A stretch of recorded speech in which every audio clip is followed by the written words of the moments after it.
See what see what Kristen is drinking. When they made this monstrosity for me when I was at their house, Tony said, "Do you like it?" I said, "No, it tastes like I'm drinking a fart. It is literally a fart in a straw." It looks like a drink from Star Wars, that cantina scene. So Oh, it's chocked full of kale and spinach and kefir and and protein fart. powder and B12 and farts. It might be better than actually eating all of that shit. What happens is you have to pull their finger and then it comes through the straw. The Hollow Buddy.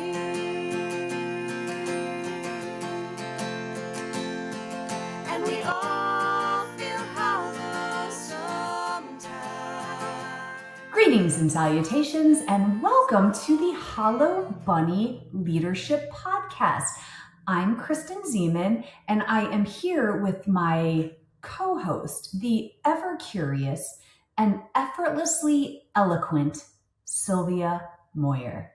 We are former police chiefs, but this Hollow Bunny podcast is not just for cops. It is for anyone talking about life and leadership, and particularly the lessons that we have learned about both. And those lessons fill up the Hollow Bunny, metaphorically speaking, of course.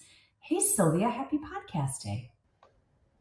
Happy podcast day. I hope you enjoy recording our podcast while you're drinking that fart through a straw. It's horrible. So, Kristen, we have been talking about, 2026, it's like a restart, right? Like 2025 was the year of the snake under the Chinese calendar. That was my year.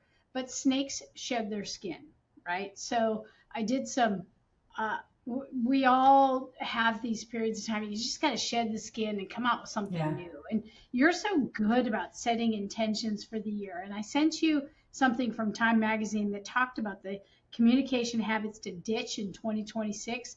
And we're going to talk about some of those because I learned some new terms. And I'm going to make some new commitments. Okay, well, this will be interesting. So last year, I think someone sent me this article last year. Apparently every year there's a communication article about what to ditch. And last year, my most favorite thing on it was about texting and calling. It was just like, don't call, just text, or that was my favorite from that. But there were a whole bunch of things in here. So today we're talking about communication, not buzzwords, not polished scripts, but we are talking about the everyday habits that quietly shape our trust, our connection, and our credibility in our relationships and in our leadership. So let's delve right into the article. And the first one, I think, is very apropos for this time that we are in. And simply put, it's over-relying on AI. Easy, right? So, Kristen, you and I use AI. We used it recently. We talked about it, I think, on one of our previous episodes, our chat GPT, where we put in a query.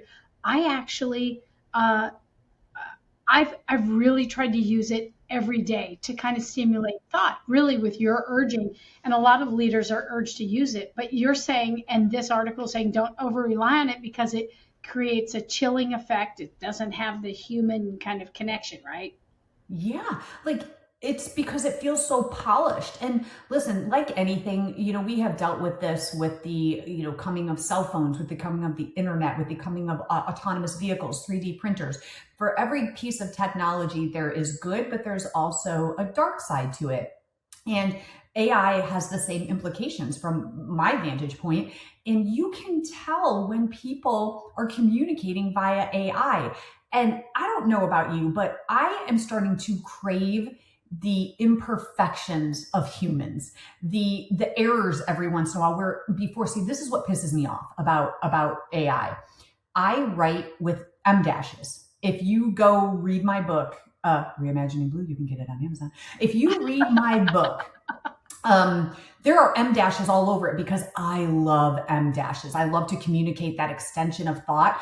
And AI is notorious for spitting out M dashes. So people are like, well, anytime there's an M dash, then you wrote it with AI. And I'm like, no, I didn't. I really use M dashes. So that pisses me off. But I think I think the bigger implication here still is like, if you and I are communicating via text, and like, we shouldn't be using AI. It should be our perfectly imperfect communication to one another, and not, polishing it up in that way for informal.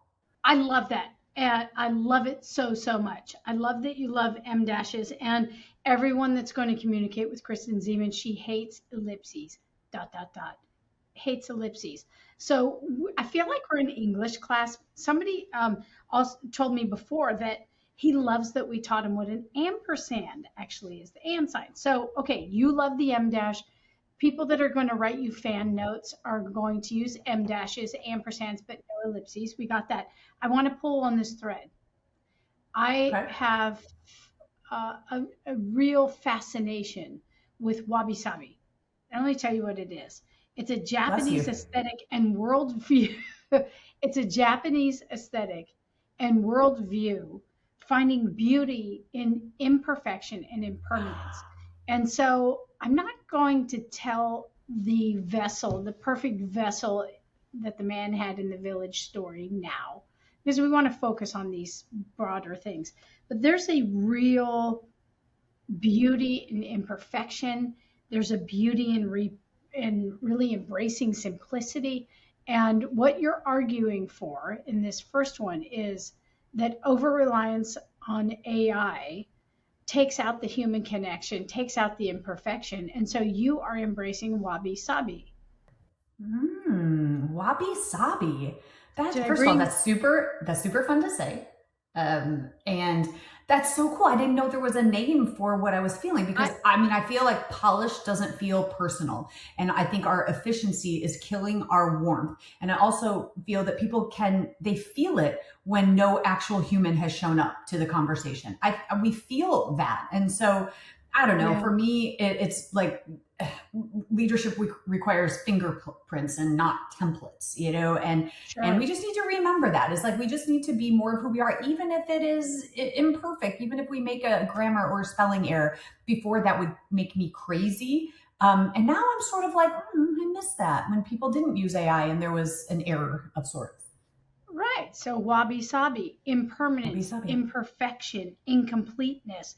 It's, it's like that patina with age. It's like a crack in a bowl. It's really something that I think might just serve kind of this wonder that you have around this. It's easy. Look, use AI as a tool. That's what I do. I'll plug it in, because sometimes my quotations are messed up. My format is messed up. I plug it into AI and like, hey, can you just keep my tone, my words, do not change my voice, don't change anything, but just format it better. What did I miss grammatically? And that's like, let's do that, because I think the point is that if you can't tell that there is a human being behind your words, then people will stop trusting what you're saying. So, all right, let's move on from that when everybody gets it, right? And then let's just hit a couple of these real quickly.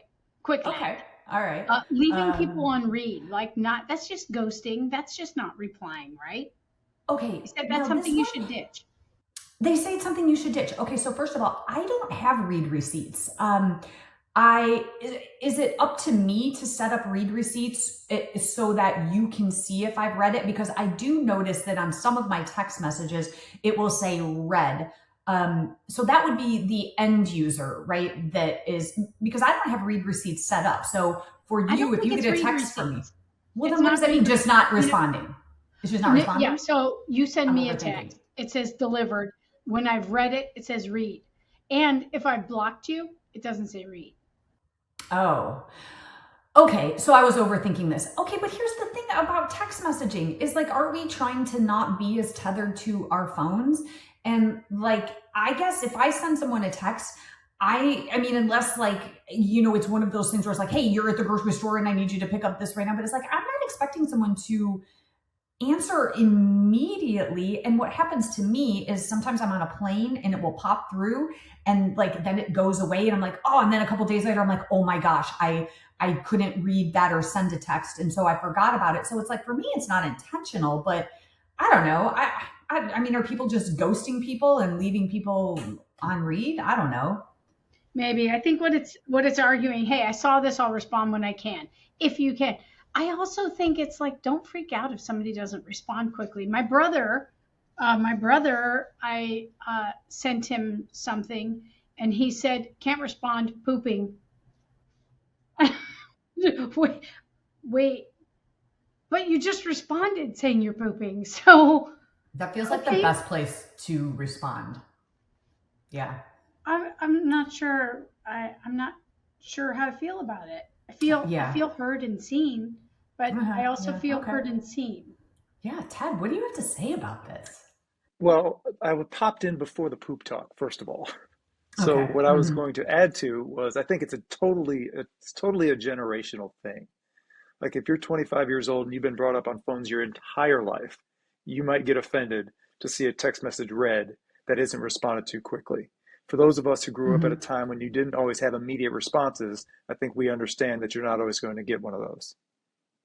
Yeah. You are so Okay. wise. So I think they need to be Yeah. taught that almost. Like that generation needs to be taught that, while our generation needs to also understand that. Yeah, that makes sense. And I do like the idea of like, hey, I want to respond thoughtfully, so I'll respond later, something like that. Especially if it's something, because we also maybe don't need to be putting things that would maybe better require a conversation in a text message. But I don't know. Thank That's how you. we communicate. Thank you. Yeah. But then I say just- that, and I'm the biggest hypocrite. Do you all use the little slide right where you can leave a text message unread? Yes. Okay, Wait, that's what? huge for me. What is You this can, sorcery? Me it's too. a new thing, What is- but it's what is if you this slide, sorcery? you're probably looking the wrong way, but if you're looking at your phone, you slide right up on the text message, then you can make it unread. And for me, since I get rid of all my alerts, I'll see an unread text message and it always brings me back so I don't forget to respond. Yeah. Oh yeah, it's game changer. I use that feature all the time. And I still The only- accidentally leave people on read sometimes. I don't mean to. Oh boy. Okay, so now I have to learn this because my swipe right game, swipe left game. Okay. Thanks, Ted. I'm going to swipe right school later. I like what you said though. I think we just all need to be educated about it. It doesn't mean anything, there's Yeah, so and it's much generational. there. All right. Yeah. Oh, okay. Can we move on Okay. to the next one called breadcrumbing? Buzzy term that says slow drip of attention that never quite develops into anything meaningful. Wait. Yeah. Yeah. Okay. I liked this one because this happens to me all the time. I think I do this as well. The check-ins of, hey, we should grab coffee Buddy check. sometime. Yeah, but no, a buddy check is like, I'm looking for how are you? When I do my buddy check, that is not a vague check-in. That's like a buddy check is tell me how you are. I want to know how you are. But like, I think what they're talking about is enough attention to keep hope alive, but not enough to move things forward. That's breadcrumbing, where it's like, we should hang out. We should grab coffee sometime. And then there's that loop and we don't really intend to follow through. So those are crumbs that we give people. So enough warmth, you keep hope alive. You're in the top of their text stuff, but you're not really going to follow through. Yeah, it's like the calendar invite that never comes, or the let's circle back that never circles. I think breadcrumbs are getting a bad name. I just think that's being an asshole. Oh, okay. All right. Well, what about people who are well-intentioned? I mean, because that's what it happens to me, where it's like, oh my gosh, I miss you. We should hang out. Let's totally hang out. And then it's like, there's no step in furtherance. So it's not intentional. It's just, but clarity is kindness. That you're absolutely right. And I think maybe what you're saying is confusion is just assholeness in a nicer outfit, is what you're saying. Yeah, we talk a lot about things that are dressed up as something cute, adorable, or well-intentioned, but it's just you gotta unzip. You gotta unzip it and take a look, is what we're saying. Okay. Yeah. So if you don't intend to follow through, stop feeding people crumbs. That was the basic premise of that one. Okay. Now here, minimizing other people's concerns. So yeah, I don't know. That's something that I think that's just 101 humanity. Like if someone's having a problem, like if you tell me, or like Ted said earlier, I'm having a shitty day. Yeah. And, it's not for us to go, it's not that bad. Turn that frown upside down. I would punch somebody in their face if they say that. It's like, Yeah. Yeah. That's like it, or competitive suffering. Like, oh, you think your day is bad. Wait till you hear mine. Oh, you're Wait, sick. Well, new wait, term, I'm new sicker. term, competitive suffering. Dude, did you just make that up? That's brilliant.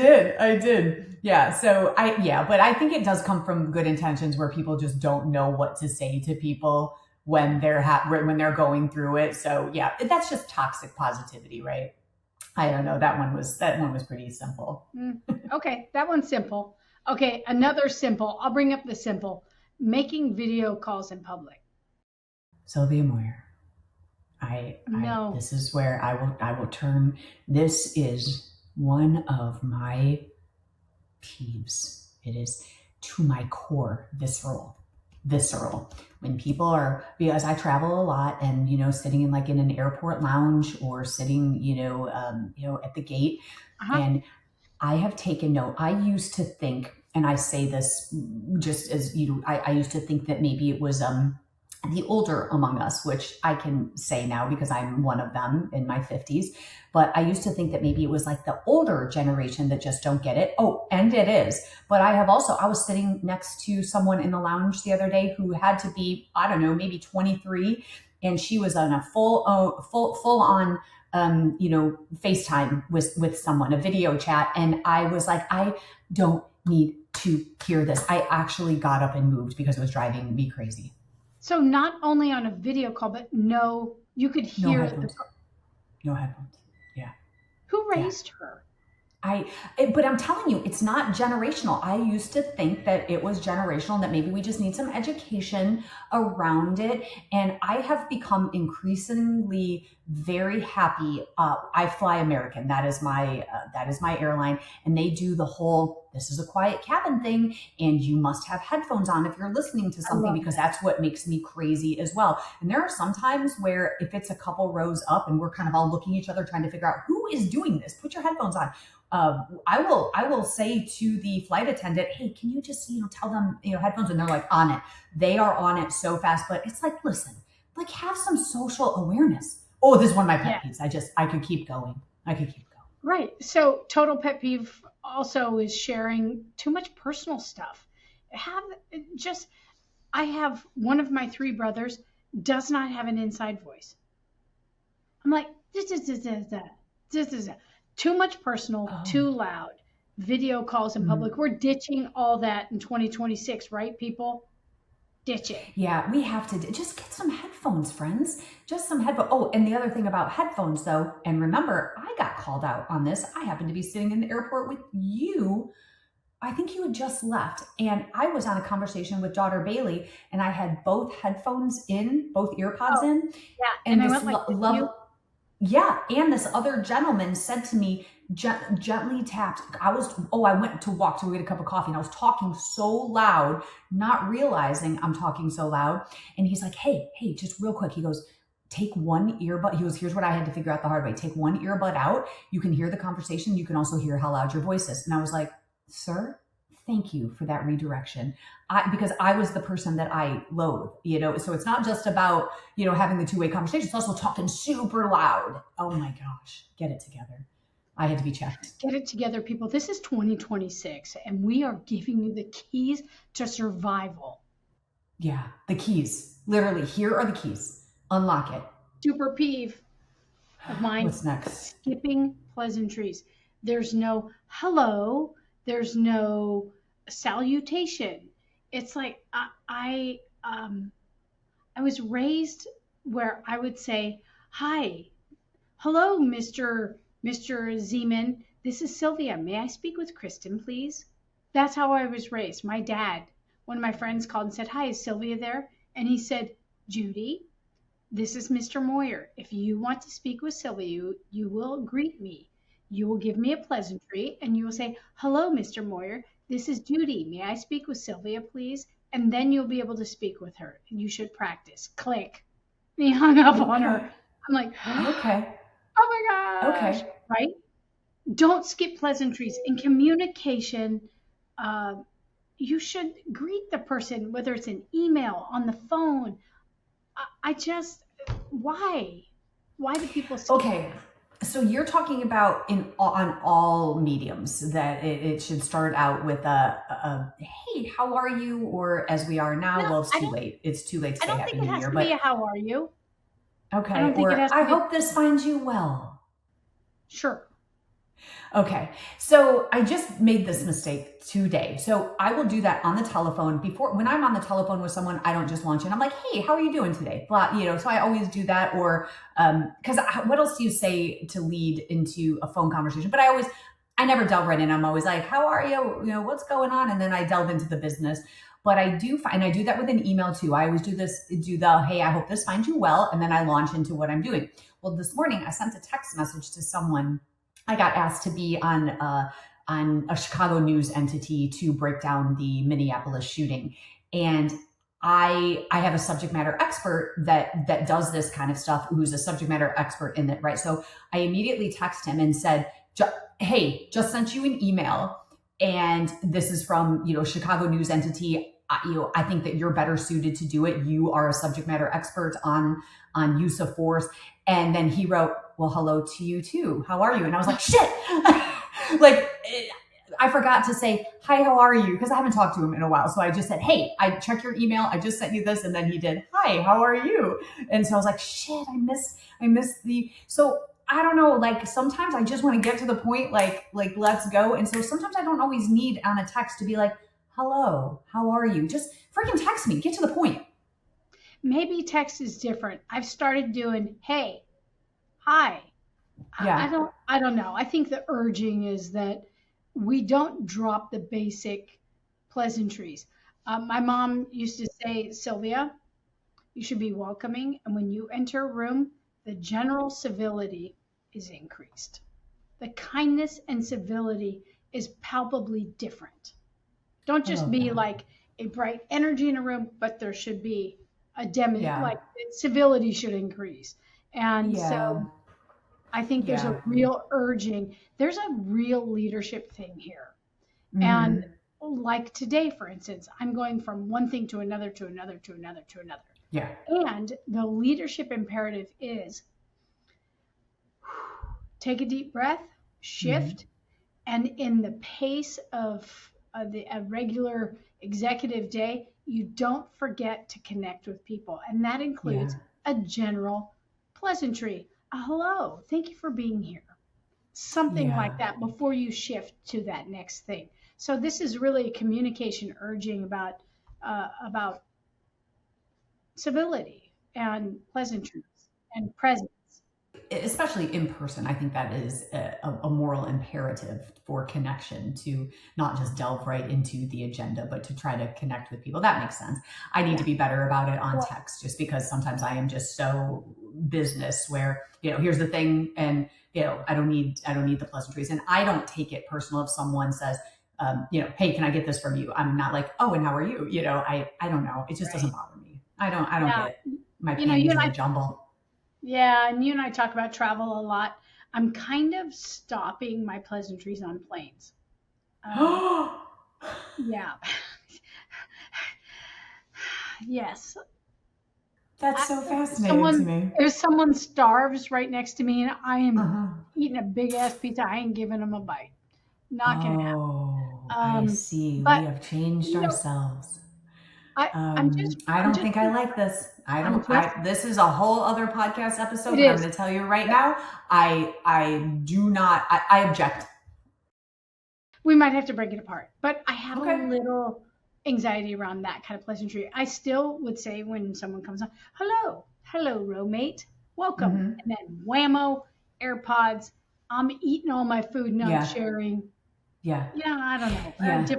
Different kind of pleasantry, but I thought that would entertain you. It makes you who you are, and I don't want you to become calloused over that, because this is when I told you that bullying is my love language. The thing that I love making fun of you the most about is how you make friends with anyone who opens the door for us, even if that is their job. When we're at the World Business Forum and there's the usher that opens the door, you're like, hey, how are you? What's your name? Tell me about your life. And the Uber driver, by the time we are done with our Uber trip, we found out that this individual is into investing, and we're encouraging him, and we know what his 5-year plan.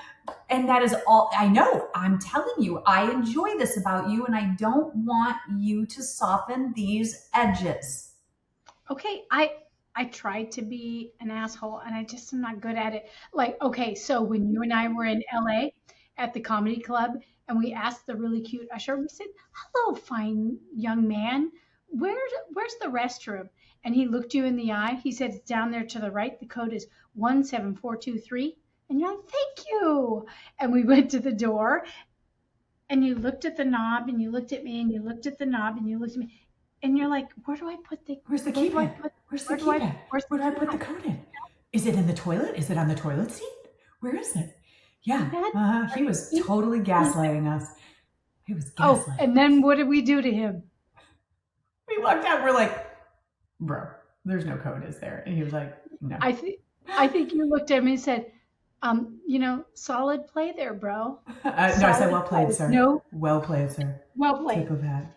Well Okay, played, sir. so Well played. pleasantries. track. We're not skipping pleasantries, and Okay. I'm going to use that one with somebody, the keypad part. Yeah, the keypad. Yeah, no, that's hilarious. I keep needing to do that in my own home. Like, oh, where's the powder room? Right over there. And the code to get in is, it just makes something up and just watch them look for it. Like, that is on my list of things to do.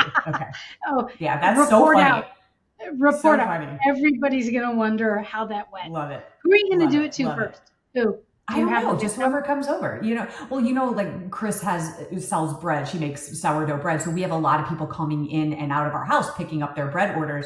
And some of them are like, "Hey, can I use your bathroom?" I think I'm going to do it to one of them. Yeah. Oh my God, that's hilarious. So funny. Okay, so we're not going to skip pleasantries.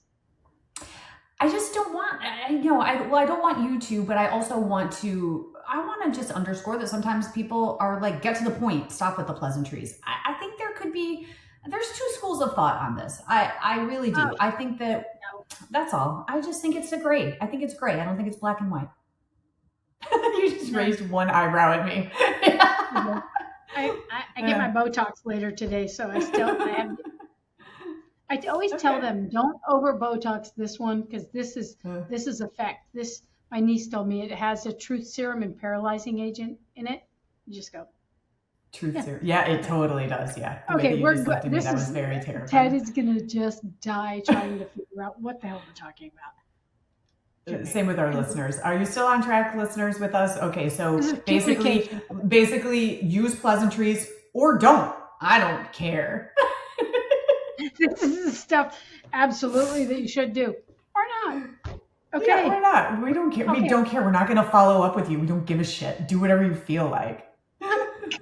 And what is the other one? Just being honest, like honesty without intention. Like people who use that line, like, I'm just being honest, or this is just who I am. No. It's like when people say, with all due respect, they're about to call you an asshole. That is like, don't. Words. Them fighting words. Yeah. So the next one they say ditch is text trapping friends. I think, no, if they're your friends and you call me and you go, "Sil, what are you doing for Valentine's Day?" I'd be like, "I'm doing this and you're not invited." Or I disagree with you. Or I'd say, "Nothing, where do you want to meet?" And we, or yeah, I think we trust our friends. No. What? If someone texts you and says, "What are you doing tonight?" and you're like, "Nothing," and then you think maybe there's going to be dinner involved, and then they're like, "Cool, great. Can you help me move? Can you take me to the airport?" Like you need to, so no, like it's also like saying, "Can you call me? Can you call me?" Like if someone texts me, "Can you call me?" Someone is either dead or like someone just needs to know what kind of protein powder to buy. I like, can you give me a call? That makes my heart palpitate. Like, just say, "Can you give me a call? It's about blah." I don't like vague. And if someone's like, "What are you doing tonight?" I'm like, "Why?" Really? See, I take a totally different approach. Okay. That's fair. My approach is, "Hey, what are you doing whenever?" I'd be like, "Nothing, and I want to continue doing nothing." Okay. Well, I have just a that's degree funny. of candor, and I just think this is the year of increased candor. Candor is courageous, and just to I say agree. we're friends, you could say, "Sil, I love you so big, so big," and I just that won't work. I'd be like, Yeah, that's "Okay, not gonna work. I'm not going to Yeah. make up a story about it."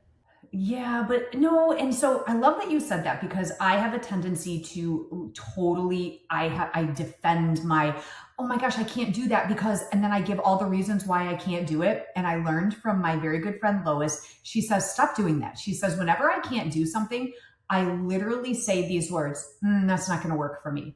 And That's she's what I like, said. then she's, yes. And I love that because, like, think about what happens if you say, oh, I can't go out to dinner with you tonight because I already have plans or something. And then I don't know. And then like they catch you in this lie or I don't know, whatever. So she just always says, listen, that's just not going to work for me tonight. And I love that because that means I'm not going to do anything or I have other plans or whatever. And so she doesn't feel the need to explain. And she's like, and it's a period where I feel the need to explain. So I don't know. I just don't like the vague, like, what are you doing tonight? My first question is why? Who's asking? What? I'm just What- going to what do you send wanna you. I'm going to just send you a text that says, "Wanna?" know? Nothing else. Well, the answer is yes. The answer is always yes. And then I have video of it. This is true. iCloud actually sent me a notice and says you have far too much video of Kristen doing funny shit. So I don't know. I've got to get a bigger iCloud. Here's the deal, though. I think you struck on something really remarkable. The early leaders will explain too much. They'll give you all the reasons why they can't. The real evolved wise humans and leaders, you just say that it won't work. Mm-hmm. And Yeah. it was really hard for me. And I've become, that's not going to work. Yeah. Mm-hmm. No, that's good. And it is liberating. Yeah. There is a confidence that comes with that. And I believe that I have reached that point in my life, but it's also aligned with another value. And that is this. I, over these past few years and after the health scare I just had, I have made a commitment that I will not spend time with energy vampires, people who don't fulfill me, and I will not do anything out of obligation. And that even includes the work I'm doing. I want to be aligned with the people for whom the conferences that I speak at. I will not do anything that isn't aligned with my values. And so for me, that there is power in saying that's just not going to work for me. Thank you. And that is with people and things. Right on. That's why you said no to the Kennedy Center Honors. That's a different one, but They I asked me to understand it. sing and they wanted us our duet and Islands in the Stream as we do. And we said no. We said no. We said a hard no. Yeah. They increased the price. The folks from the Yellow Pad and number 2 pencil company called. We're down with them, but yeah, Kennedy Center Honors, no. Something shifted. No, there. thank I'm you. not sure what it is. No, thank you. Uh-huh. No, thank you. You know what? There's a real strength, courage, brave affirmation that you just gave, and that is through an assessment of self and coupled with the universe conspiring to give you a very quick kick in the gut, very profound kick in the gut about this one precious life we live. You're spending it in places that are meaningful and important. And so that's the hope is that folks will do a similar exercise of reflection and understanding meaningfulness, etc., without getting the kick in the gut. Right? Yeah. For Proud sure, of you. for sure. I'm freaking proud Thank of you, baby. I was on the road to that. This just got me there much faster. I've been so good about it every year where I put my intentions with people and energy that people that where, you know how it is, where it's multipliers, where the disagreeable givers, the people that I surround myself with that call me on my bullshit. And so, yeah, I have very little tolerance for anyone else or anything else. And this solidified it for me. So, I think that's important, but how you say no, it doesn't, but you don't have to be mean about it. And I just love that. It's just leave it there. You know what? That's just not going to work for me, but thank you so much. Or I don't know, that's me. I always feel the need to say thank you, or I always add I'm so sorry, but that's not going to work for me. And, people are like, stop apologizing. It's hard for me to not to. I'm a Midwest girl. Yeah. I'm a thank you. I even thank difficulty. Thank you. I am the distraction with meditation that we were talking about earlier. I just say thank you and come right back. Okay. So yeah, that's brilliant. There you go. What else we got that we need to stop doing was, I think the last thing was holding differences without burning everything down. Duh. I guess that's just when there are disagreements, whether it's family, politics, workplace, or leadership, there is always going to be friction. Not everyone is going to be in agreement. And I'll tell you what, agreement is not a requirement for respect, period. Yeah. So I think we just have to come at things with curiosity instead of combat. That's the way I see things. And when someone and I love doing this with you, we see things sometimes the same and sometimes different. And we say, I think so differently. Tell me how you got there. I love hearing how people have the opposite opinions that I do. I love hearing how they form them. For sure. And just to invite in different data, that's a different approach to life. We're just going to note them also so folks can consider these. Talked about filling in silences. We can pause. There are so many communication flaws in filling the silence. And it's often because we don't want to give up the ground, give up the space. Like we're not holding the talking stick. So people can interrupt. And I think there's a real strength in don't fill all silences. Also, don't interrupt. You and I have a banter, but generally in normal communication, there is an urging to just let the person finish, right? Mm-hmm. Mm-hmm. They also talked about misdiagnosing conflict, which you and I have talked about a lot. What was then they talked about gunny sacking. This was a new term to me. When they store up a litany of frustrations, grievances, hurt feelings, that's like they call it gunny sacking. I learned it as kitchen sinking. I don't do that. I resent it. I think it's awful. Okay. But they also talked about framing. What was the framing one? Do you recall what they said? No, I remember gunny sacking, but not framing. And the gunny sacking, it was new to me too. And that happens, honestly, I think that happens realistically with people that we love the most. Where we store small grievances and then one resentment compounds and then one fight turns into a character assassination because we just let things fester. And and that just goes to show that we have to communicate. It's like, it's not about the dishes. It's about these last 6 months that you've done this, or that I've done this and we're not getting along. So I don't know. I think I think that we all do that at some point with the people that we love the most. And that's just a hard check on all of us is like, this is what we always ask each other. What is the thing behind the thing? And, Chris and I have gotten really good about doing that is like, what's the thing behind the thing? Because sometimes it's not the thing, it's the thing behind the thing. And it forces you to look at that. And I like that. Right. So I think we have some real urging. There's always with a new day, there is an opportunity to really show up as a human being the way you're intended to show up with a new week, with a new month, with a new year. And really this urging is one of those things that we often do, you and I, and it's like, let's share what our intentions are. Let's share some of the things we've learned, some things that make us go, and that are interesting. And it's super helpful to consider these things. It really is. Like, here's the bottom line in some of this. Communication is not always about being polished. It's about being clear. It's about being present. It's about being human. And most of us don't need new tools. We just need better habits. And so I think that we just need to be more conscious, more locked into how we show up in conversations, because I think the return on that investment is massive. You don't need to talk more. You just need to communicate better. Yeah, great point. Great point. I really also, in kind of closing out my consideration for this, I really urge people to consider a text message as more notification versus communication, like you've talked about. I've really challenged some folks that text matters of incredible consequence and significance. It's inappropriate for text. Just have a conversation. There, and so I kind of put it through my Kristen Zeman lens of this text is more for notification. I mean, coconut milk needs to be communication. Let's just admit that needs to be communication and not just notification. Can you pick up coconut milk? Because it's so complex.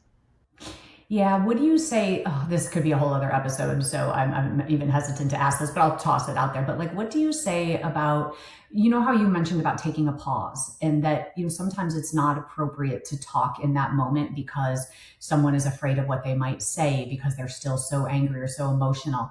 A lot of times it's not text, but what I turn to is an email or writing a letter to someone, typically via email, just so it gets there fast, where I put my thoughts and my words down and I send it. And that way you can't misinterpret anything I say. I'm not saying anything out of anger. I'm saying it well, unless the tone comes through that way. But I don't know, there are other venues of communication. And sometimes for people, for me, at least, I'm speaking just about myself, is sometimes just getting on the phone with someone, it can lead to more tension when I just need to pause and I need to get to my thoughts down. And I like, sometimes I'll just write something to someone I care about and tell them how I'm feeling about this thing and give them the opportunity to respond without any interruptions. Something to think about. Yeah. So I love that. And there's also a cautionary tale. Abraham Lincoln was known to write. He didn't have text and email, but, you know, so he would handwrite a letter, I know, to a member of his cabinet or to a general, someone high up in his administration. He would write them a letter when he was particularly energized about something, put it in an envelope, write their name on it, put it in his drawer of his desk. He would then let it sit in the drawer of his desk. If he was still energized a certain period of time later, he would send it. And it's reported out that he never sent one of them. Wow. Never, he didn't send it. He got out the energy he had, the disagreement, the concern, the anger, the frustration, whatever the emotion is. He would write it, put in and it's reported he never sent one. So I love that you do that you write it, because then it's kind of cathartic for you. It makes it clear for the recipient. But there's a cautionary tale. Perhaps don't send it while you're still energized. Perhaps consider putting it in a draft folder, reading it with a clear mind and some distance from the event that so energized you. I don't know, just a thought. Sylvia, that was not in the article at all about things to do in 2026 for communication. And quite frankly, I think that is probably the best thing that was not even listed in that Time magazine article. So you should write an article. Yeah, call Sylvia Moyer, because that should have been added. That is so brilliant, just to be cautious about anger and emotion before hitting that. Because we text mom, when we're in text fight, you know, and then when you write something, it's like, just sit on it and maybe just put that aside, put that in your draft box and don't send it. Ooh, I love that, girl. I love that. Right. This is just solid bunny stuff where I've screwed up. So what we're doing is we're just bringing a lot of solid bunny content where perhaps we have some wisdom around, I'm going to help somebody else avoid that sticky. I love that. Listen, bunnies, our communication is not about sounding smart or about being right. Nope. It is about building trust. It is about reducing friction. It is about showing people that they matter. So it's about wabi-sabi. It's about wabi-sabi. And it just, it requires awareness, courage, and practice. So let's land the plane there. Listen, bunnies, if you like this podcast, please subscribe, please like it, please review it. Please tell everyone you know about the Hollow Bunny Leadership Podcast. You can follow us on Instagram, on Facebook, and on YouTube. Ted Madden produces this podcast, and the song you're about to hear was written and performed by my son, Jake, and his beautiful friends, Fabian and Zoe, who just got married, by the way. Congrats to them. So everyone, yes, I know. Isn't that great? Actually, and I'll move on from this, but I just love this. Jake just performed their wedding, and in the middle of the ceremony, they slipped him a note to reveal that they've already been married for a year. They got married secretly, and they wanted to be married and just figure out how to be husband and wife together before they brought their tribe in. And I just thought that was just goosebumps for me. Wasn't that great? So everybody thought they were getting married and they've already been married for a year. I just loved that. That was fun. That. It's better than Yeah. like getting married and then getting divorced within a year. That'd be weird. Oh my God. Wow. I had never even thought that could happen. Gosh, what? Zoe, wow. you are role models for your entire generation. Yeah. Isn't that great? And I asked them, I said, can I just ask you why you guys did that? And they said, we wanted to learn how to be husband and wife without any outside noise. And I thought, my God, the maturity of these, I mean, they're amazing human beings. They're, crazy. Are right? they and talented? Don't tell me they're good looking too. Oh my God, they're beautiful. They're gorgeous. They're gorgeous. They're gorgeous. Listen, bunnies, keep filling your own bunnies. Keep adding substance to others. And maybe this is the year that your words actually match your values. Bye, everybody. Bye.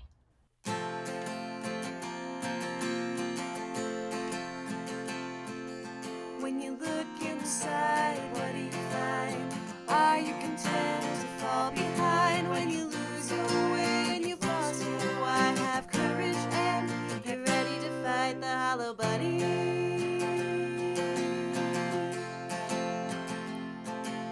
When the way ahead is covered in smoke and you're tired and you're scared and you're losing hope, you'll open your heart and your eyes to see a challenge and a question. Why not me? To fight the hollow bunny.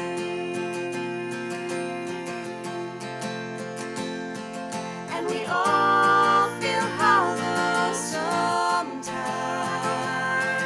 but the monsters are only in your mind. It's a tough pill to swallow, but if you're brave and kind, you'll be alright. If you fight the hollow bunny.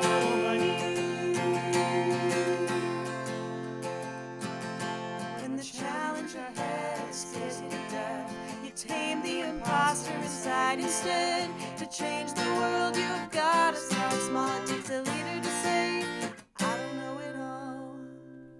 And I know I'm gonna fall, but I'll pick it up and come back stronger. Failing forward and moving onward, doing the hard thing and the right thing, forever fighting the hollow bunny.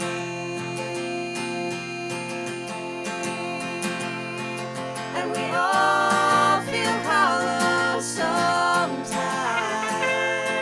but the monsters are only in your mind. It's a tough pill to swallow, but if you're brave and kind, you'll be alright. If you fight the hollow bunny.